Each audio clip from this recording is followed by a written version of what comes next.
Okay, so I put together a very basic spreadsheet. How dominant is McLaren as a team this year in 2025? Let's take a look. Of course, I color-coded it, so as you go through it, you see a lot of red, you see a lot of orange because I can't find papaya in sheets.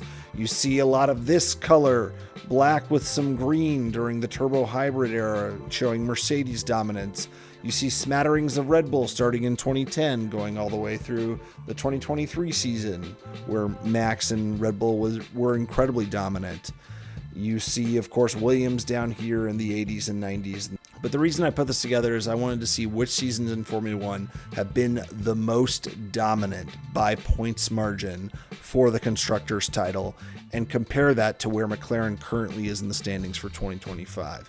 Now, if you go to this next tab, you'll see the most dominant teams in Formula One history in regards to the Constructors' title. And this is strictly by points margin, but percentage margin, because the points system has changed over the years. 1988, by far the most dominant season in Formula One history when it just comes to the Constructors' title.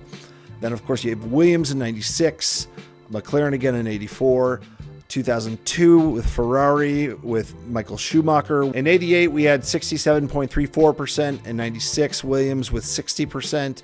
In 84, McLaren with 59.93%. Ferrari in 2002 with 58.37%.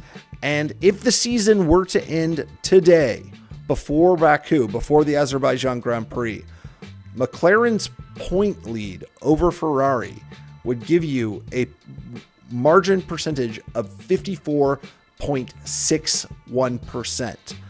That is insane. That's more than Ferrari in 2004, and that's more than Max and Red Bull in 2023. Of course, this season you have both McLaren drivers consistently finishing on the podium, which is contributing to this incredible dominance. You're probably asking yourself, what about Mercedes? They had 8 consecutive years where they won the Constructors' title. Weren't they pretty dominant? They were, but not as much as these guys right here.